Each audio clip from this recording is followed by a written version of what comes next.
Hello students, my self Dinesh Kumar Yadav. और देखिए, last video में हमने एक्सरसाइज क्वेश्चन किए थे और इस वीडियो में हम एडिशनल एक्सरसाइज करने वाले हैं फ्रॉम क्वेश्चन 1.25।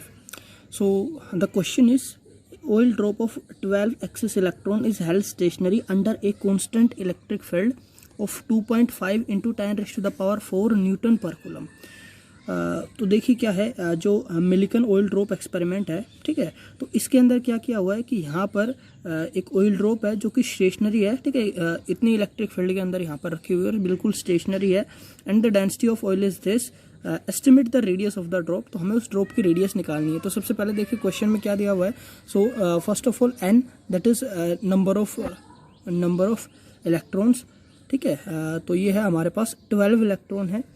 इसके बाद इलेक्ट्रिक फील्ड दी हुई है। इलेक्ट्रिक फील्ड जो है कांस्टेंट है, यूनिफॉर्म इलेक्ट्रिक फील्ड है, that is 2.55 multiply by 10⁴ newton per coulomb. और इसी के साथ हमें क्या दिया हुआ है, यहाँ पर हमें दिया हुआ है density. So density that is 1.26 ग्राम पर सेंटीमीटर क्यूबिक। सो इसको हम कन्वर्ट कर लेते हैं। सो 1.26, सो देखिए बेसिकली ग्राम को हम किलोग्राम में कन्वर्ट करेंगे तो डिवाइड करेंगे हम इसको 1000 से। और जब हम मीटर को सेंटीमीटर में कन्वर्ट करेंगे, so 1 metre is equals to 100 centimetre. So यहाँ पर जो 1 सेंटीमीटर है ये यहाँ पर हो जाएगा। सो 1 सेंटीमीटर इज इक्वल्स टू, तो ये यहाँ पर देखिए इसका सेंटीमीटर क्यूब है 0.000, ओके। और ये हमारा कन्वर्ट हो गया अभी किलोग्राम पर मीटर क्यूबिक के अंदर, ठीक है।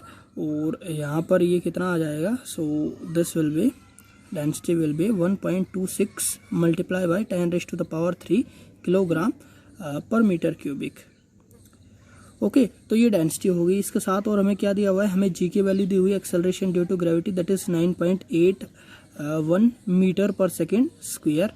और साथ में हमें इलेक्ट्रॉन पर जो चार्ज है वो भी दिया हुआ है, that is 1.6 into 10⁻⁻19 coulomb, okay. तो देखिए यहाँ पर हमें क्या करना है, हमें वो जो ड्रॉप है उस ड्रॉप की यहाँ पर रेडियस निकालनी है। तो देखिए क्या है कि भाई यहाँ पर अगर हमारे पास ये एक ड्रॉप है, ठीक है, दिस इज अ ड्रॉप, और भाई ये स्टेशनरी है, ठीक है, इलेक्ट्रिक फील्ड है, यहाँ पर एक इलेक्ट्रिक फील्ड में अप्लाई की गई है। और इलेक्ट्रिक फील्ड बेसिकली भाई इलेक्ट्रिक फील्ड के अंदर ये स्टेशनरी है। इसका मतलब क्या है, इलेक्ट्रिक फील्ड इसके ऊपर की तरफ फोर्स लगाएगी, ठीक है। और फोर्स ऑफ यहाँ पर जो ऊपर की तरफ फोर्स लगेगा F is equals to QE होगा ये वाला, और नीचे की तरफ जो फोर्स लगेगा वो होगा mg। और ये दोनों फोर्स जो है वो बराबर होंगे यहाँ पर, ठीक है, तभी ये जो है यहाँ पर स्टेशनरी रहेगी। अदरवाइज ग्रेविटेशनल फोर्स के कारण ये जो ड्रॉप है वो नीचे आ जाएगी, ठीक है। So in this case the QE will be equals to mg, ठीक है। क्यों है, because the drop is stationary. So we can write that as the drop is stationary, so we can write that mg, कि भाई जो हमारी drop है इसके ऊपर नीचे जो फोर्स लगेगा, ठीक है, F that is mg force, वो बराबर होगा यहाँ पर ऊपर की तरफ जो फोर्स लगेगा, ठीक है, इलेक्ट्रिक फील्ड के कारण, that is equals to F is equals to Q into E। So it is equals to QE। अब देखिए यहाँ पर मास इंटू ग्रेविटी है। सो मास जो है, मास का एक फॉर्मूला होता है हमारे पास, mass is equals to volume into density, ठीक है। So density is equals to mass upon volume, तो वहाँ से mass is equals to density into volume. तो यहाँ से हम पुट कर सकते हैं volume into density into g is equals to Q, और Q is equals to NE from quantization of charge, ठीक है। क्वांटाइजेशन ऑफ चार्ज हमें पता है Q is equals to NE होता है, और यहाँ से मास की वैल्यू हमने रख दी, mass is equals to volume into density, so NE into. अब देखिए वॉल्यूम की बात करें तो ये जो ड्रॉप है बेसिकली स्पेरिकल होगी, और एक स्फीयर की वॉल्यूम यहाँ पर होती है 4/3 πr³। So 4/3 πr³ into rho into g is equals to NE into capital E।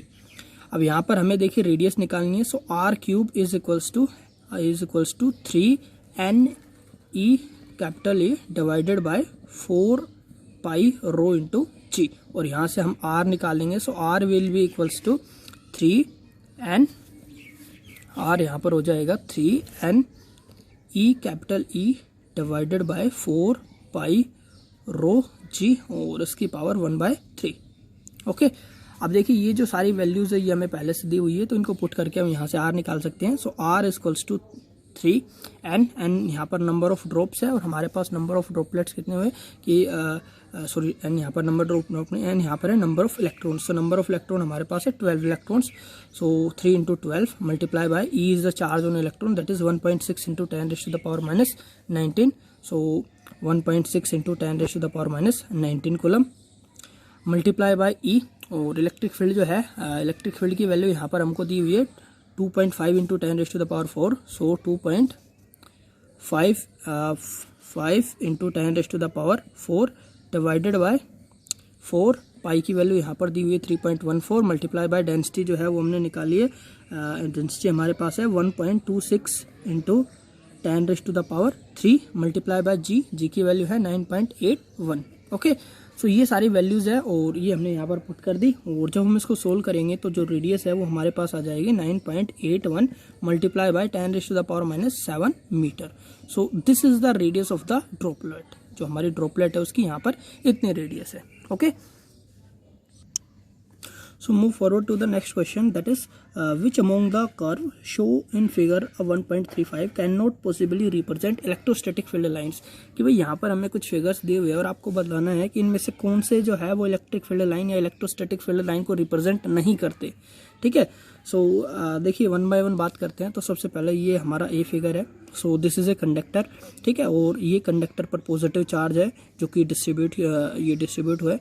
ठीक है, और यहाँ पर ये जो है हमें इलेक्ट्रिक फील्ड लाइंस दिखाई हुई है। तो यहाँ पर देखिए आप देख सकते हो कि जो इलेक्ट्रिक फील्ड लाइंस है, ठीक है, तो ये जो एंगल बना रही है सरफेस के साथ, वो हर बार एंगल जो है वो यहाँ पर डिफरेंट है। ठीक है, और हमको पता है कि जो इलेक्ट्रिक फील्ड लाइन जो एंगल बनाती है from to the surface of the conductor वो हमेशा 90 डिग्री का होता है।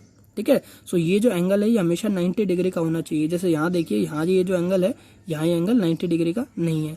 ठीक है, so electric field lines are always normal to the surface of conductor. ठीक है, हमेशा इलेक्ट्रिक फील्ड लाइंस जो होती है वो सरफेस के कंडक्टर के नॉर्मल होती है। ठीक है, since electric field lines are normal to the surface of conductor, so figure do not represent electric field lines। तो ये जो फिगर है ये हमारा इलेक्ट्रिक फील्ड लाइन को रिप्रेजेंट नहीं करता। ठीक है, नेक्स्ट पे बात करते हैं। देखिए नेक्स्ट में यहाँ पर क्या है, सो एक पॉजिटिव चार्ज दिया हुआ है, फिर नेगेटिव चार्ज दिया हुआ है, फिर पॉजिटिव है, फिर पॉजिटिव चार्ज। तो यहाँ से देखते हैं इलेक्ट्रिक फील्ड लाइन है पॉजिटिव से नेगेटिव। फिर नेक्स्ट यहाँ पर देखो इलेक्ट्रिक फील्ड लाइन है नेगेटिव से पॉजिटिव। अब देखिए इलेक्ट्रिक फील्ड लाइन की डायरेक्शन होती है फ्रॉम पॉजिटिव टू नेगेटिव, और यहाँ पर नेगेटिव से पॉजिटिव है, फिर यहाँ पर ये पॉजिटिव से पॉजिटिव हो गई, फिर यहाँ फिर पॉजिटिव से पॉजिटिव हो गई। ठीक है, सो इट इज नॉट पॉसिबल। तो यहाँ पर हम लिखेंगे कि जो बी है, the electrostatic field line do not start from negative charge, ये नेगेटिव चार्ज से स्टार्ट नहीं होगी। ठीक है, या पॉजिटिव से पॉजिटिव की तरफ मूव नहीं करेगी। So figure can not represent such lines. तो ये जो फिगर है ये इलेक्ट्रोस्टैटिक फील्ड लाइन को रिप्रेजेंट नहीं करता। बात करते हैं थर्ड फिगर की।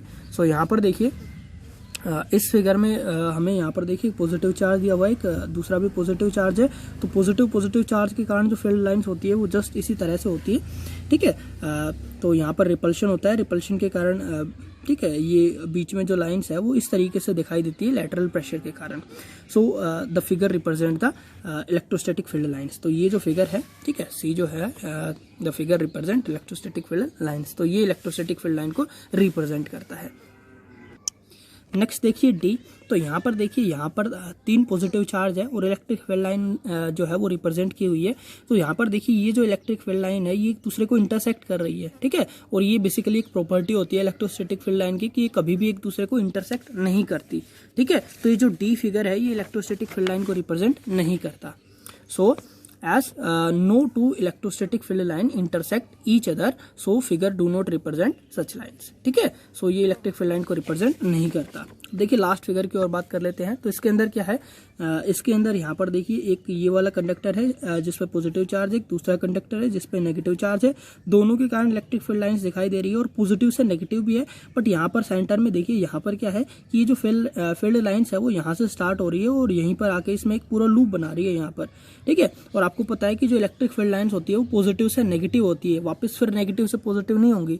ठीक है, सो वो कभी भी लूप नहीं बनाती है। इसकी प्रॉपर्टी होती है that electrostatic field line do not form close loop.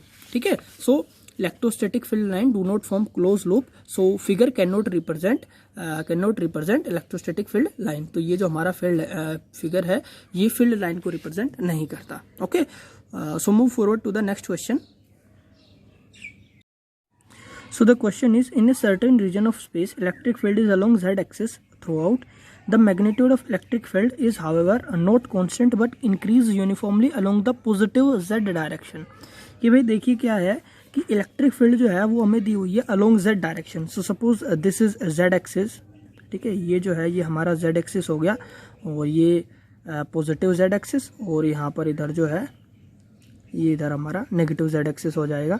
ठीक है, सो यहाँ पर क्या है कि जो इलेक्ट्रिक फील्ड है, the magnitude of electric field is however not constant, कि इलेक्ट्रिक फील्ड जो है वो कांस्टेंट नहीं है but increase uniformly along positive z axis, की जो इलेक्ट्रिक फील्ड है वो इस डायरेक्शन में, ठीक है, पॉजिटिव z की डायरेक्शन में इंक्रीज हो रही है.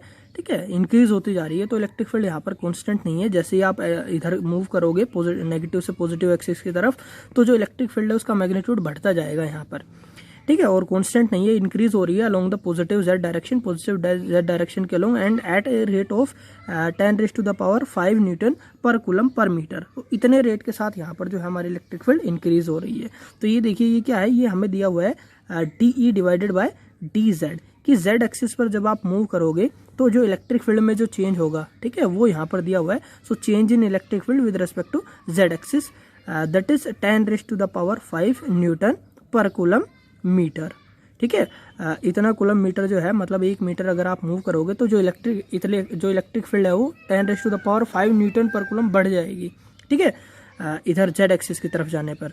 अच्छा, इसके बाद देखिए what are the force and torque experience by, तो यहाँ पर आपको फोर्स बताना है और टॉर्क बताना है. Experience by a system having a total dipole moment equals to 10⁻⁻⁷ coulomb metre. तो एक सिस्टम है जिसका टोटल डायपोल मोमेंट P यहाँ पर दिया हुआ है, that is 10⁻⁷ coulomb metre in the negative z direction. अब देखिए जो डायपोल मोमेंट है, डायपोल मोमेंट की जो डायरेक्शन है वो क्या है, नेगेटिव z डायरेक्शन है. मतलब भाई यहाँ पर मान लेते हैं ये हमारा डायपोल है. ठीक है, इधर ये हमारा हो गया इधर प्लस Q चार्ज और इधर माइनस Q चार्ज. अब देखिए डायपोल मूवमेंट की डायरेक्शन होती है नेगेटिव से पॉजिटिव. सो P की डायरेक्शन यहाँ पर जो डायपोल मूवमेंट है उसकी डायरेक्शन हो जाएगी नेगेटिव टू पॉजिटिव. तो ये देखिए जो हमारा डायपोल मूवमेंट है वो क्या है, in the negative z direction, ये negative z minus z direction की तरफ है.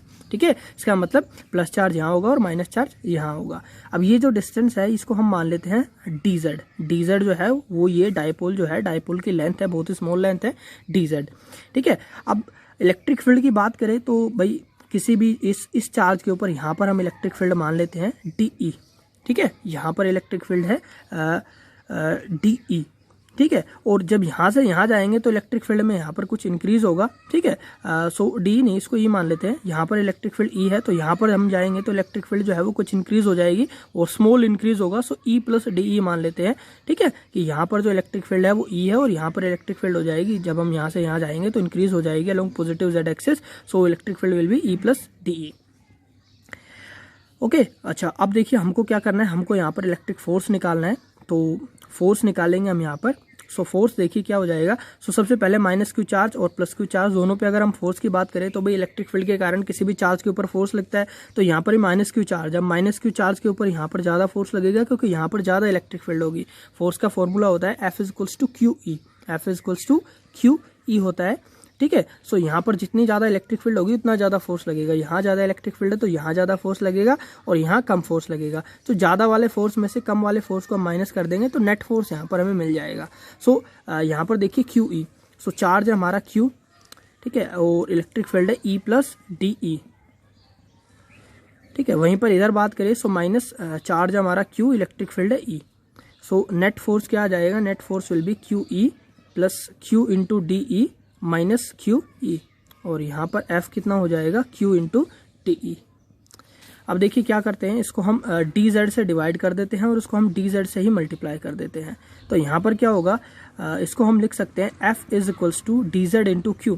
तो देखिए charge into length of the dipole, तो ये हो गया हमारा dipole movement. So it is P into DE divided by DZ.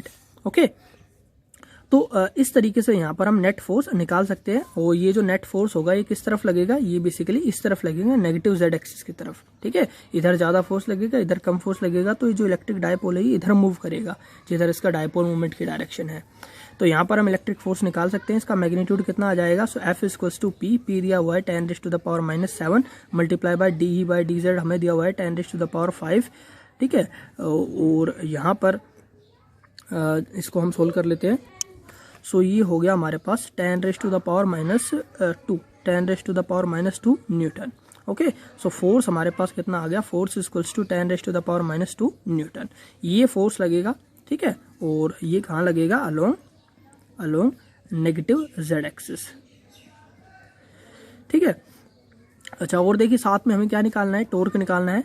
तो जो टॉर्क होता है क्या होता है, फॉर्मूला एक डायपोल मोमेंट के केस में torque equals to PE sin theta. ठीक है, जब हम उसको एक इलेक्ट्रिक फील्ड के अंदर रखते हैं तो यहाँ पर देखिए जो थीटा है, theta is the angle between P and E। तो देखिए इलेक्ट्रिक फील्ड की डायरेक्शन यहाँ पर ये है। ठीक है, और डायपोल मोमेंट की डायरेक्शन ये है, तो दोनों जस्ट अपोजिट डायरेक्शन में है। तो जो एंगल है दैट इज थीटा जो है हमारा वो कितना है, यहाँ पर थीटा इज 180 डिग्री। सो इस केस में टॉर्क जो है वो जाएगा PE sin 180 डिग्री, और sin 180 हो गया 0, सो टॉर्क इक्वल्स टू 0। तो इसके ऊपर 0 टॉर्क लगेगा। ठीक है, मतलब ये यहाँ पर रोटेट नहीं करेगा, बट फोर्स के कारण इस डायरेक्शन में यहाँ पर ये मूव करेगा। Okay, so this is the torque on the dipole and this is the force on the dipole. Now move forward to the next question.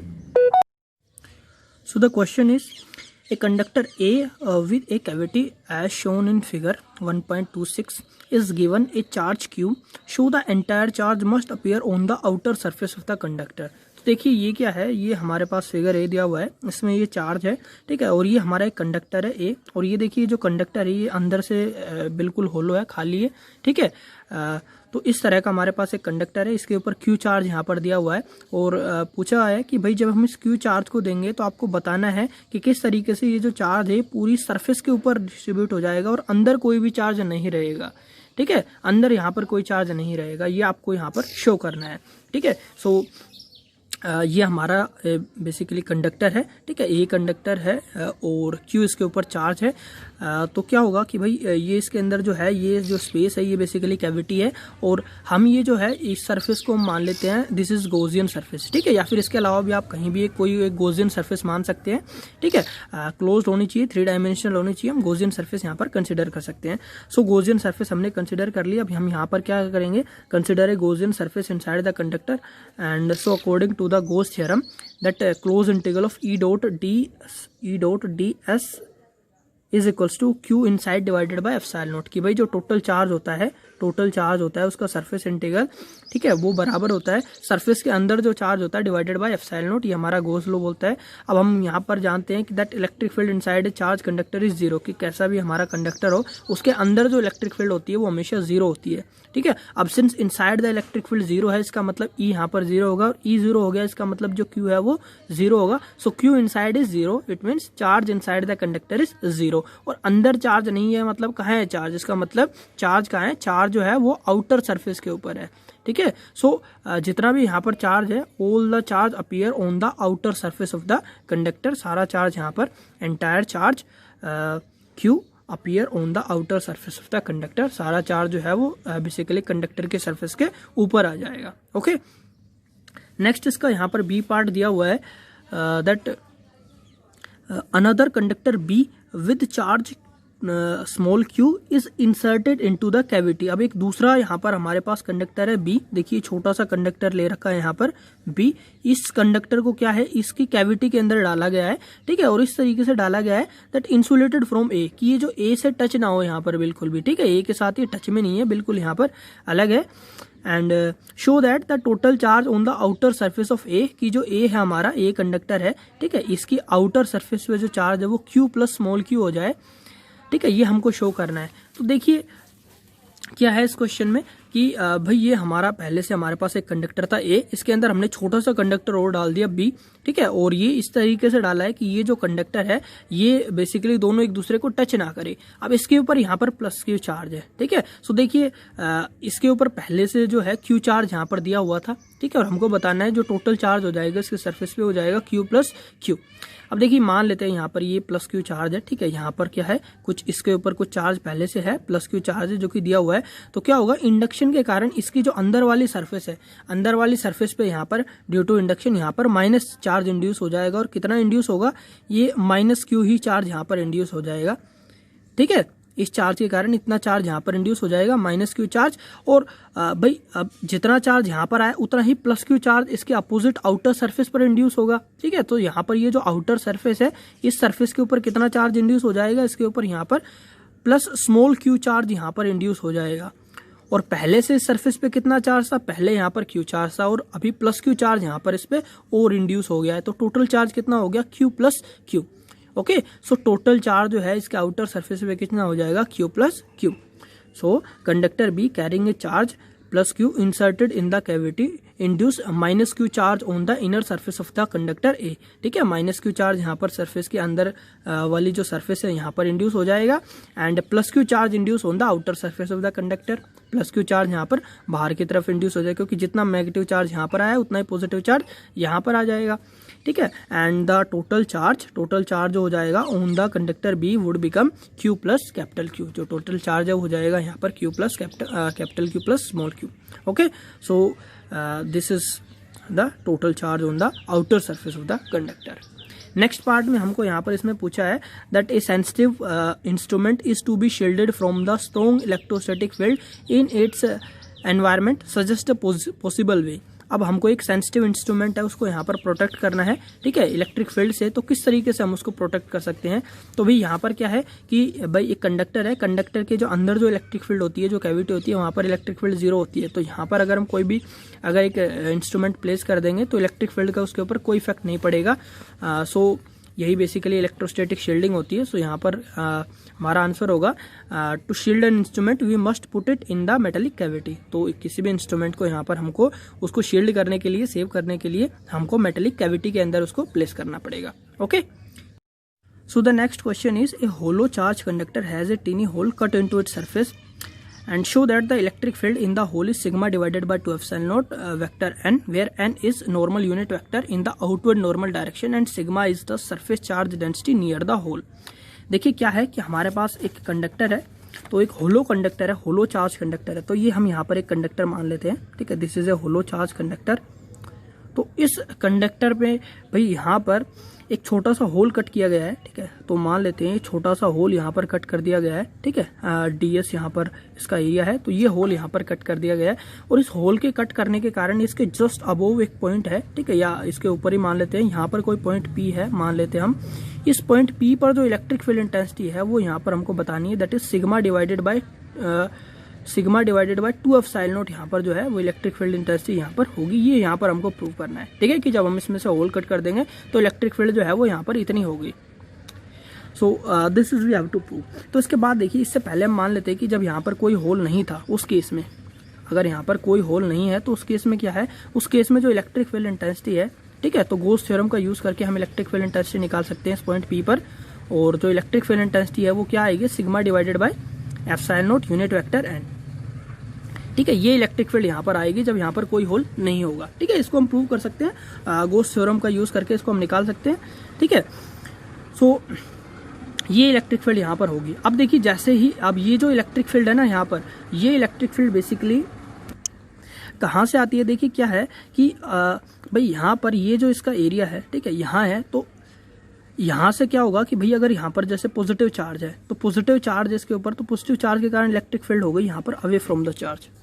So electric field जो है, इलेक्ट्रिक फील्ड जो होगी यहाँ पर, that will be E equals to sigma divided by 2 epsilon naught, ठीक है। ये formula होता है यहाँ पर हमारे इलेक्ट्रिक फील्ड का। और जो इसके निचले वाला पार्ट जो होगा, यहाँ पर भी जैसे पॉजिटिव चार्ज है, तो इस पॉजिटिव चार्ज के कारण क्या होगा, इसके कारण भी इलेक्ट्रिक फील्ड इंटेंसिटी होगी, ठीक है। सो ये इलेक्ट्रिक फील्ड इंटेंसिटी यहाँ होगी। सो कितनी हो जाएगी, E equals to sigma divided by 2 epsilon naught, ठीक है। चार्ज डेंसिटी यहाँ पर दोनों तरफ सेम है, तो इलेक्ट्रिक फील्ड जो है वो सेम होगी। So suppose this is E1 and this is E2। So net electric field यहाँ पर किसी पॉइंट पर अगर आप निकालोगे, सो वो हो जाएगी sigma divided by 2 epsilon not plus sigma divided by 2 epsilon not. So the electric field will be sigma divided by epsilon naught, ठीक है। और आउटवर्ड नॉर्मल इसकी डायरेक्शन होगी। So this will be the electric field. ठीक है, ये electric field यहाँ पर होगी। अब अगर इस पोर्शन को यहाँ पर हम कट कर देते हैं, यहाँ से अगर हम इस पोर्शन को हटा देते हैं तो उस केस में क्या होगा कि भाई ये जो निचले वाला पोर्शन है इसके कारण हमको इलेक्ट्रिक फील्ड इंटेंसिटी मिलेगी। यहाँ पर डेंसिटी है सिग्मा, तो इसके कारण जो इलेक्ट्रिक फील्ड इंटेंसिटी है, ये पोर्शन हमने हटा दिया है, तो इस इलेक्ट्रिक फील्ड कितनी होगी, ये हमारी E2 थी electric field, sigma divided by 2ε0 vector n। तो ये इलेक्ट्रिक फील्ड यहाँ पर होगी, और ये वाली जो इलेक्ट्रिक फील्ड है जो इसके कारण थी E1, वो यहाँ पर अभी नहीं होगी। ठीक है, सो केवल इतनी ही इलेक्ट्रिक फील्ड यहाँ पर बचेगी। तो इसलिए जब हम यहाँ पर ये जो एरिया है यहाँ से कट कर देंगे तो जो इलेक्ट्रिक फील्ड है यहाँ पर बच जाएगी वो होगी सिग्मा डिवाइडेड बाय 2ε0। ओके, और so if there is a no tiny hole cut into its surface, the electric field intensity at point P close to the surface of the conductor will be, कि भाई अगर कोई यहाँ पर whole नहीं होगा तो इलेक्ट्रिक फील्ड जो है वो यहाँ पर कितनी होगी, सिग्मा डिवाइडेड बाय ε0, ये इलेक्ट्रिक फील्ड होगी when there is no hole। and n is normal unit vector which is a normal outward direction, and the field is superposition of field due to the filled up hole plus due to the rest of the conductor। कि ये जो field है यहाँ पर ये हमारे पास होगी किसके कारण होगी, दो पार्ट के कारण होगी। नंबर 1 फिल्ड अप होल, की जो यहाँ पर होल भरा हुआ है, ठीक है, उसके कारण होगी। तो जैसे मैंने यहाँ पर बताया था इसके कारण होगी, और एक इसके जो बाकी जो रेस्ट ऑफ द कंडक्टर है उसके कारण होगी। ठीक है, उसके कारण and the rest of the conductor and the two field inside the conductor are equal and opposite. But अब अंदर अगर हम बात करें तो अंदर देखिए ये जो है positive charge away from the charge, इस यहाँ पर ये पॉजिटिव चार्ज है, ठीक है, तो यहाँ से भी अवे फ्रॉम द चार्ज, तो अंदर तो इनकी अपोजिट डायरेक्शन है। ठीक है, तो अंदर तो एक दूसरे को कैंसिल आउट कर देगी, तो अंदर इलेक्ट्रिक फील्ड यहाँ पर 0 हो जाएगी, बट बाहर जो है ये एडअप हो जाएंगी, दोनों की डायरेक्शन सेम है, बाहर ये एडअप हो जाएंगी। ठीक है, so outside the conductor the field are equal in magnitude and have same direction. ठीक है, तो ये एडअप हो जाती है और एडअप होकर हमें इतनी इलेक्ट्रिक फील्ड मिलती है। और अगर इसमें से हम कोई एक पोर्शन यहाँ पर ये हटा देते हैं यहाँ से, if this portion is removed then field at P due to each part, एक पार्ट के कारण कितनी हो जाएगी 1/2, उसकी हाफ हो जाएगी 1/2 E, so sigma divided by 2ε0 unit vector n। Okay, so this will be the electric field. So that is it.